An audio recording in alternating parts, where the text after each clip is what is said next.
Em 90 segundos tu não faz nem um miojo, mas eu te ensino as matérias que tu tem até nojo. Então senta aí e começa a quebrar ATP pra ter energia, pra tua mente processar e entender que a probabilidade de você ir bem no Enem tá ligada direto aos meus raps também. Então começa com humanas, só sei que nada sei, mas sei que saí da vida e pra história eu entrei. Se o clima esquenta e tua caneta falhou, fica tranquilo, a esfera dela dilatou com calor. Eu sou flúor com oxigênio, dá pra completar, evoluir melhor que o Darwin poderia imaginar. Se tinha uma pedra no caminho, pode crer que eu já chutei absoluto no rap. Eu nasci pra ser rei, crio uma sociedade aos modelos de Durkheim. O mecanismo dela própria é que diz pra onde vai minha inspiração. Thomas Edison dizia, é 1% e o restante o trabalho que fazia. Então senta o rabo aí que eu vou te ensinar. Sometimes rap is the best way to learn, rapá. Eu não compreendo, pero não puedo hacer. É só estudar e ouvir as dicas que eu dou pra você. Confere suas respostas e faz tudo com calma. Manda bem na redação, faz do fundo da alma. Esse é o tópico frasal, ainda tem argumentação. E a resposta pra você eu deixei na conclusão. Se tá nervoso, se acalma pra mandar bem. E se liga nos vídeos que eu te preparo pro Enem.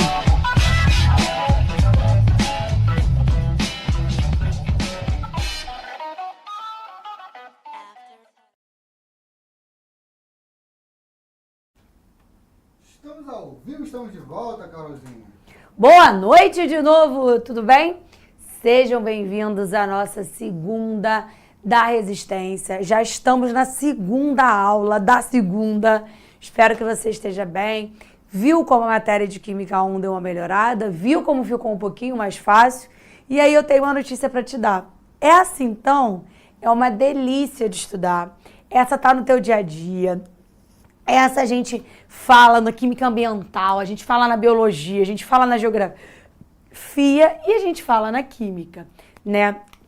Os polímeros, eles são muito famosos porque tudo que inclui polímero vem logo na sua cabeça plástico, né? E os polímeros, eles vieram de primeira, assim, lá atrás, quando eles foram descobertos, produzidos, eles vieram para substituir as coisas mais pesadas, como os carros. Antigamente a gente tinha, por exemplo, carros que eram feitos de metais, eram pesados, eram feitos de ferro e tal.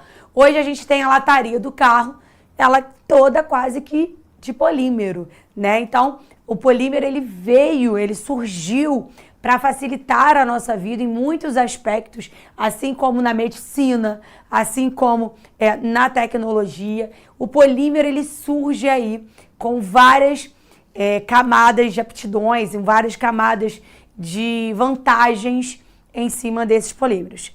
É óbvio que a gente também vai falar das desvantagens, a gente vai conversar um pouquinho sobre que essa facilidade de comprar as coisas, essa facilidade da tecnologia também acarretou aí um consumo excessivo, uma poluição ambiental bem grande em cima dos plásticos, mas esse é um assunto para daqui a pouco. A gente precisa começar a entender o que é um polímero. Primeiro, poli, muito, meros, partes.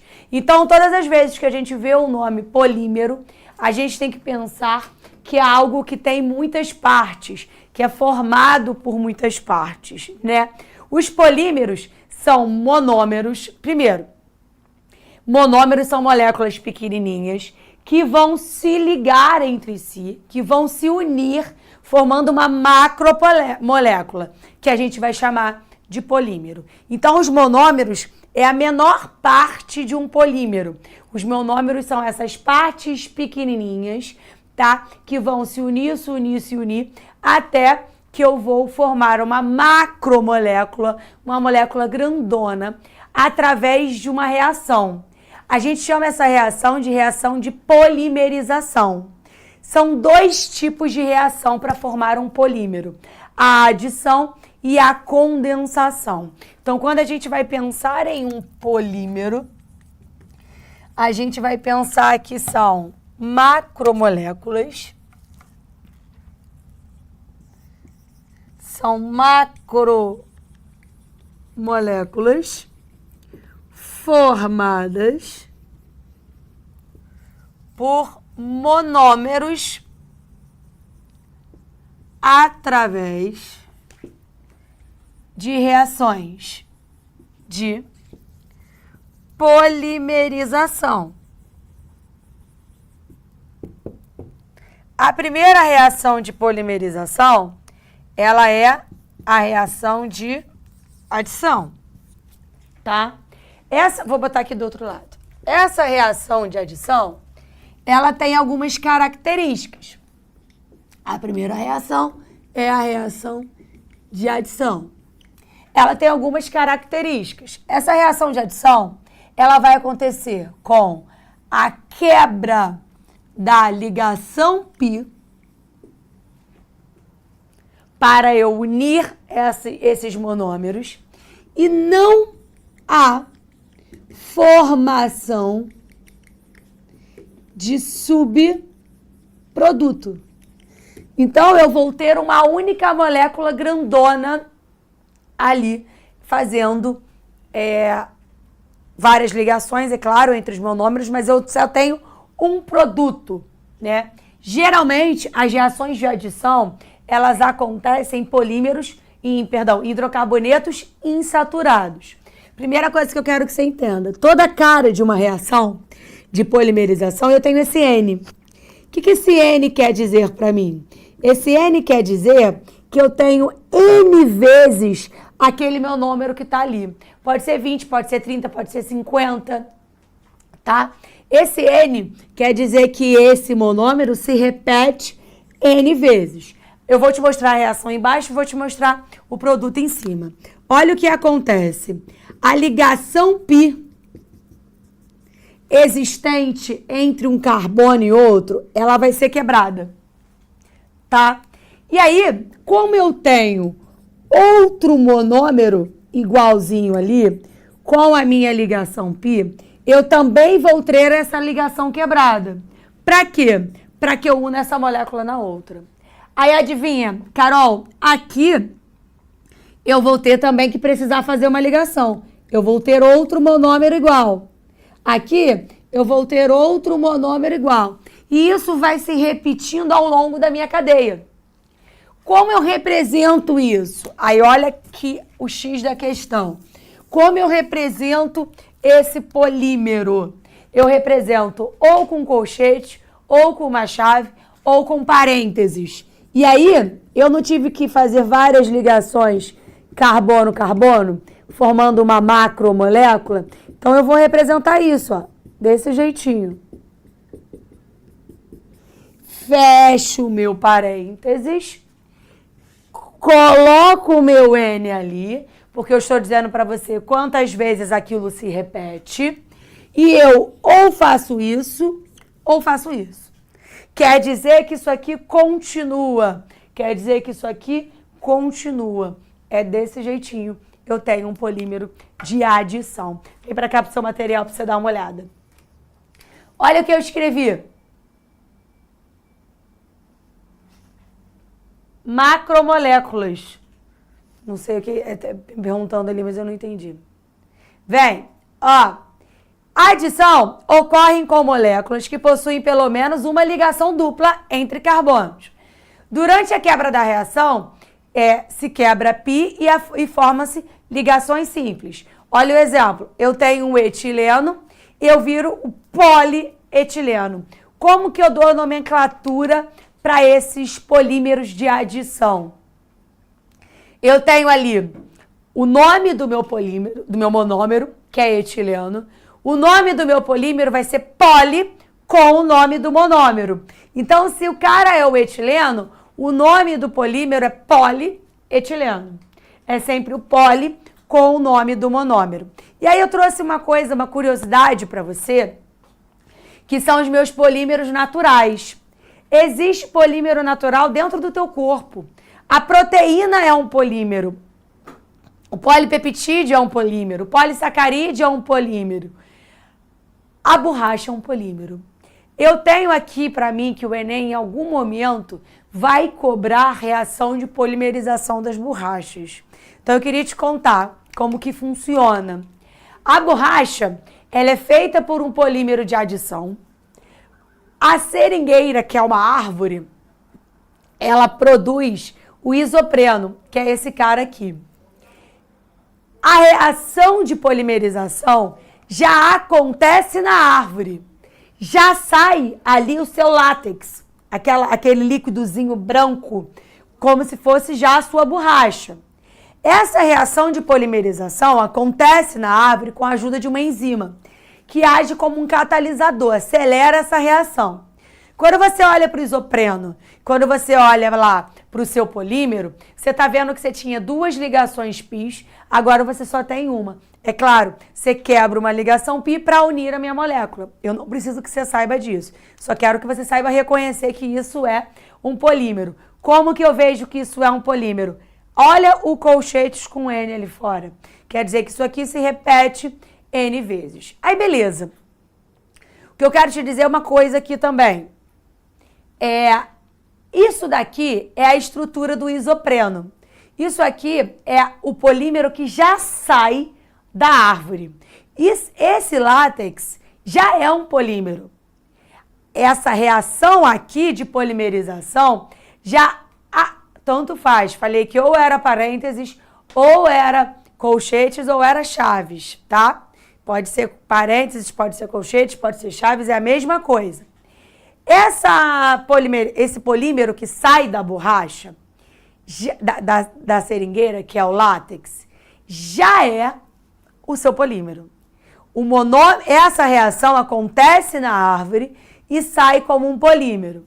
Só que esse látex produzido lá, ele é gosmento, ele é quebradiço, a utilização dele é muito limitada, tá? Eu não consigo fazer, por exemplo, a borracha do carro, do pneu do carro, a borracha do teu tênis. Imagina que no frio ela fica quebradiça e no calor ela fica gosmenta. Ela é muito suscetível a temperaturas. Então eu tenho pouca utilização para ela. Aí, sabe o que a gente faz? A gente pega esse polímero, e faz a união dele com outro igual a ele. Eu já tenho uma molécula grandona, eu já tenho uma macromolécula. Agora eu vou pegar essa macromolécula e vou ligar ela em outra macromolécula igual a ela. Ou seja, eu vou fazer um polímero grande, grande, grande. Só que eu faço essa união por uma coisa que a gente chama de ponte de sulfeto. Eu pego essa molécula grandona e uno uma molécula igual a ela nela, por uma ponte feita de enxofre. Esse processo, ele é chamado de vulcanização. Eu tenho ali... O que é, então, a vulcanização, Carol? A vulcanização, eu pego um polímero e uno ele a outro polímero, tornando uma molécula muito maior. A gente chama essa borracha de borracha vulcanizada. Eu fiz um processo de vulcanização. O que o Enem pode te perguntar? Não acredito que vá. Acredito que ele vai trazer isso porque eu vou te falar já já. Mas ele pode te perguntar o que é o processo de vulcanização. O processo de vulcanização é a união entre um polímero com outro polímero através de uma ligação que é muito mais forte. E aí eu torno essa macromolécula grandona resistente ao atrito e com pequenas alterações com temperatura. Eu torno esse polímero um polímero muito mais resistente, muito mais forte, um polímero em que eu vou ter, uma dificuldade de degradar. Todo polímero já é bem difícil de degradar. Eu já levo mais tempo para degradar, para se decompor na natureza. Se eu tenho um polímero muito maior, com uma ligação de enxofre, que isso a gente vai chamar de vulcanização, com uma ligação forte, essa molécula ou essa macromolécula, ela vai ser mais difícil ainda de se degradar. Se ela vai ser mais difícil ainda de se degradar, caraca, ela vai ficar aqui, ó, muitos anos na atmosfera para se degradar. Esse é o problema do pneu. O pneu do carro é uma borracha vulcanizada. O pneu do carro é um negócio desse grandão aí. E aí vai levar mais de 100 anos para se decompor. E aí a gente entra no problema de reciclagem que a gente vai chegar já já. Eu, por enquanto, ainda quero falar sobre química dura contigo. Então vamos lá. Reação de adição. Quebra pi, junta uma molécula na outra, tá? Agora, eu vou falar dos polímeros de condensação. Esses apareceram no Enem. Os polímeros de condensação são formados pela reação entre, primeiro, lá no polímero de adição, além de eu dizer que eu tenho quebra da ligação π e não há formação de subproduto, os monômeros são iguais. Eu vou ligar esse a outro igual a esse, a outro igual a esse, beleza? Tira um print que eu vou apagar para falar sobre a condensação.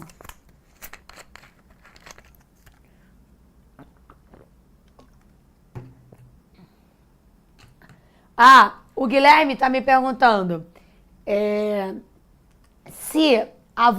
o Jane está me perguntando se vulcanização natural existe. Não, é um processo químico, tá? É um processo feito lá dentro do laboratório, por isso que a gente diz que demora mais também a se degradar, beleza? Vem aqui agora. Agora, eu vou para a minha segunda reação, que é a minha reação de condensação. Qual é a diferença entre elas? Agora, eu vou unir dois monômeros diferentes. Geralmente, forma-se uma nova função, tá? Forma-se uma nova função. Por fim, eu tenho subproduto. Geralmente, água, HCl e etc. Mas geralmente, água. Ou seja, eu vou ter dois monômeros diferentes que vão reagir entre si, vão formar uma nova função, se tornando um polímero. O mais comum pra gente é a reação de esterificação para formar o poliéster. Já escutou falar? Vamos lá no seu material. De um negócio chamado poliéster. Suas roupas de dry fit geralmente são feitas de poliéster. Sabe sacola de plástico? Geralmente ela é feita de poliéster. Carol, me fala um outro polímero de condensação. A poliamida. Roupa de academia, geralmente ela é feita de poliamida. É um tecidinho mais, como é que fala? Mais levinho, mas que parece um plástico ainda, né? E aí a formação do poliéster, eu coloquei ali para você a reação mais importante, que é a formação do Drácon.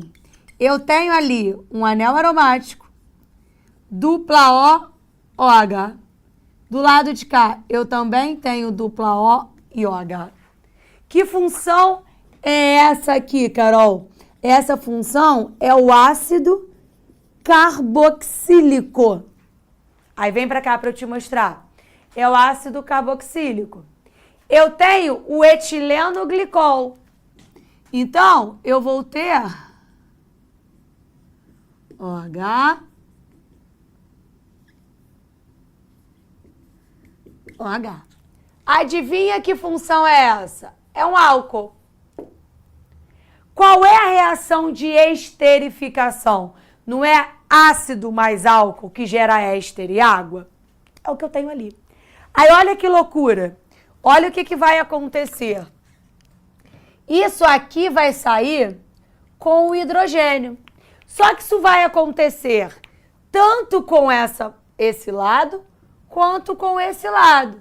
Tanto com esse lado, quanto com esse lado.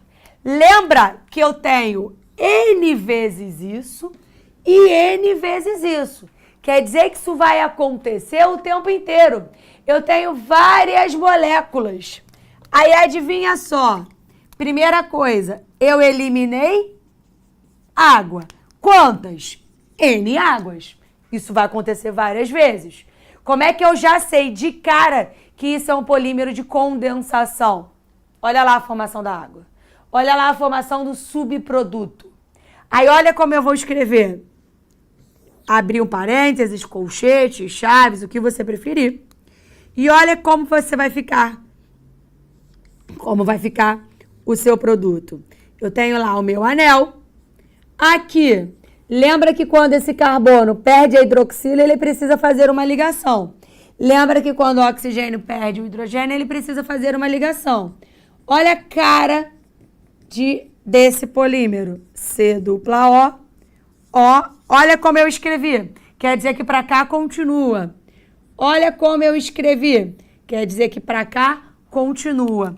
Isso se repete N vezes. Como o Enem, ou a UERJ, ou a UEL, já cobrou de você? De várias formas, tá? A primeira delas, qual é a função nova? Qual é a função formada? A função formada aqui é o éster. Dupla O, e a cadeia estende. A cadeia continua. Meu carbono tá lá. Eu tenho dupla O, e a cadeia continua. Eu tenho um éster. Então, eu tenho uma reação de polimerização ali por condensação. Como eu reconheço? Olha a formação de água, subproduto. Olha a função que eu tinha antes, olha a função que eu tinha antes, olha a função que eu tenho depois. Eu tenho uma nova função. Eu elimino um subproduto e eu estou unindo dois monômeros diferentes. O Enem, inclusive, já te pediu, já te perguntou o tipo de reação de polimerização. Tira um printão aí, por favor.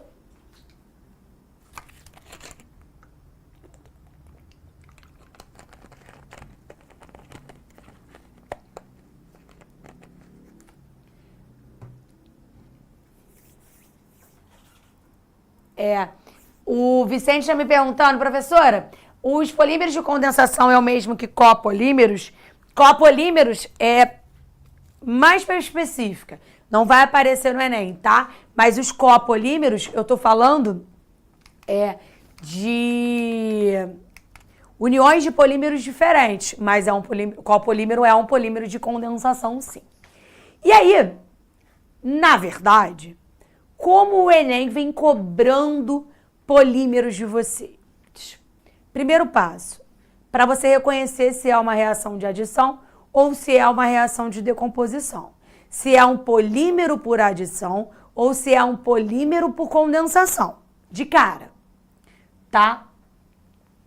Agora, o Enem gosta mesmo de trazer os problemas ambientais que os polímeros trouxeram, né? Você tem polímero o tempo todo perto de você. Das coisas de plástico que você usa. O avião, ele se tornou muito mais possível de acontecer por conta da produção dos polímeros. Os carros hoje, eles estão mais leves, eles alcançam distâncias maiores, com uma maior velocidade. A gente usa, sabe quando a comida acaba? Que você usa o papel filme para cobrir, que é um dream pot? Aquele papel filme é um polímero, né? Os potes de plástico são polímeros. O problema é que, com isso, com essa facilidade, né, a gente acabou começando a consumir mais. Quer ver uma coisa? Imagina que você vai lá no aniversário do Guanabara e vai comprar refrigerante para uma festa, né? Antigamente, os engradados de refrigerante, eles eram de vidro, né? Eles eram mais pesados, eles precisavam retornar, né? A gente pensaria em comprar a quantidade suficiente para aquela festa, para aquele evento. Quando a gente tem uma lata de refrigerante, um engradado de refrigerante de plástico, em que é só eu jogar no lixo, em que pesa menos, eu vou comprar um pouquinho mais. Vai que sobra. A gente começou a consumir demais plástico. O problema é que esse consumo em excesso causou vários problemas ambientais. O principal deles, e o que a gente fala pra caramba, é a ilha de lixo no Oceano Pacífico. A ilha de lixo no Oceano Pacífico, ela é de verdade. Não é uma terra que tem lixo em cima, não é isso. A ilha, ela foi criada de lixo. Então, ela tem ali lixo, tá? Ela é toda de lixo, tá? Carol, mas como que esse lixo chegou nesse lugar específico? Correntes marítimas, tá? Tem, dentro dessa ilha de lixo, quase que 70% dela é só plástico, é só polímero. E aí, tu vê uma cena dessa, por exemplo. Você com certeza já viu aquele da tartaruga enrolado com canudo, né? E aí, o mundo tá pensando numa forma de tirar essa ilha, né? De como, o que eu faço com essa ilha? Tem países que estão trabalhando em cima de produção de bactérias decompositoras de plástico, para que eu taque as bactérias ali e elas tentem, pelo menos, decompor um pouco desse plástico, né? Porque não tem o que se fazer. O ecossistema já está todo ali próximo, corrompido e mexido com toda essa quantidade de lixo. A gente precisa começar a pensar no nosso uso, começar a pensar no nosso consumo. E aí, pensando nisso, também muitas universidades, muitos trabalhos de pesquisa estão atrás de trocar os polímeros convencionais por biopolímeros, tá? Sempre que você vê o bio aí na frente de um nome, seja na química, seja na biologia, a gente tem que pensar em vida. Então, quando eu falo de biopolímero, eu estou falando de algum polímero que está diretamente relacionado com a melhoria da vida. E que polímero é esse? É um polímero feito, por exemplo, de casca de banana, de amido de milho, que é a maisena. Sabe esse plástico que eu te contei aí, do papel filme, de você cobrir a comida? Aqui no IFRJ, no Instituto Federal do Rio de Janeiro, tem um trabalho que se chama PET, né? Uma bolsa que se chama PET, que já estão conseguindo produzir esse polímero, esse papel filme de amido de milho, de maisena.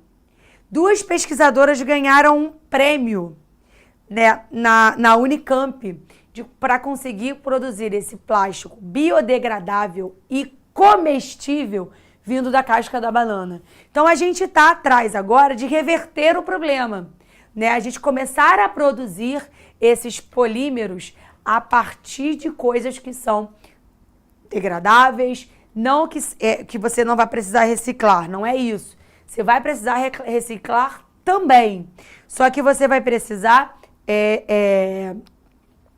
ele vai se degradar em menos tempo que os polímeros convencionais, que é o que está aqui. A Isabelle está me perguntando se polímeros só são feitos de hidrocarbonetos. Isabelle, acabei de te mostrar aqui um polímero de ácido carboxílico e álcool formando éster, tá? Não são só feitos de hidrocarbonetos, você tem funções ali também, beleza? E aí, olha para cá. Olha que loucura. Já que a gente está falando da ilha de lixo no Oceano Pacífico, olha o tempo de decomposição dos materiais no oceano. O plástico, ele leva até 450 anos para se degradar. O papel, 6 meses. O poliéster, essa roupa que eu te falei aí, de 20 a 200 anos. A madeira pintada, 13 anos. Madeira é orgânica, ela teria decomposição em menos tempo. Só que a pintada tem uma tinta que geralmente é feita de plástico. Essas tintas, elas têm aí um polímero nelas, 13 anos para se decompor. O vidro, 1 milhão de anos. O alumínio, 200 anos. A bituca de cigarro, 5 anos. A borracha não tem nem tempo ainda. A gente não consegue saber quanto tempo levaria para uma borracha se decompor. É um tempo indeterminado, né? Aí alguém está me perguntando ali, será que não é possível a gente reciclar todo esse plástico dessa ilha? São toneladas de plástico. São toneladas de plástico que estão ali há anos, né? Não sei se a gente conseguiria reciclar. Olha a questão do Enem sobre polímero. A enorme quantidade de resíduos gerados pelo consumo crescente da sociedade traz para a humanidade uma preocupação socioambiental, em especial pela quantidade de lixo produzido.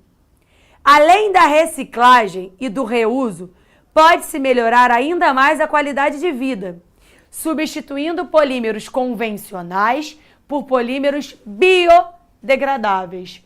Ou seja, eu não estou falando que o polímero biodegradável não polui o meio ambiente. Ele polui também, eu preciso também reciclar. Ele também tem um tempo de degradação. Qual é a diferença dele para os convencionais? É isso que ele pergunta. Esses polímeros têm grandes vantagens socioambientais em relação aos convencionais. Por quê? Porque eles são degradados em um tempo bastante menor que os convencionais, né? Por exemplo, não são tóxicos. Eles são tóxicos. Eles não precisam ser reciclados. Eles precisam ser. Eles não causam poluição ambiental. Claro que causam. Eles vão estar no meio ambiente. Mas eles só se degradam em tempo menor que os convencionais, tá? Eu preciso de todo um cuidado, mas eu preciso saber que ele se degrada em menor quantidade. O tempo de decomposição dos materiais, o Vicente está me perguntando, tem a ver com o tempo de meia-vida das substâncias? Tem a ver com o tempo de meia-vida, mas principalmente com o material que ele é feito, né? E isso está diretamente relacionado com o tempo que esse material leva para se decompor. Aí o Jefferson está me perguntando, o verniz usado em móveis de madeira possui polímeros em sua composição? Jefferson, eu não sei te responder com clareza, mas provavelmente sim, porque o verniz protege a madeira da umidade, protege a madeira contra cupins, etc. Provavelmente é como se fosse uma capa ali, sim, tá? Viu que matéria gostosinha? Viu que segunda leve a gente teve hoje? Espero que você tenha gostado. Para mim foi ótimo. Achei que super rendeu. Achei que a gente conversou aí sobre muitas coisas legais. Daqui a pouquinho você tem aula de matemática. Uma ótima semana. Mas você me encontra no sábado, a partir das 2 horas, no nosso aulão. Camila Cavalieri, Arthuzito e eu estaremos aqui para a gente relembrar, conversar, fazer exercício. Um beijo e até sábado. Assista nossas aulas a hora que você quiser.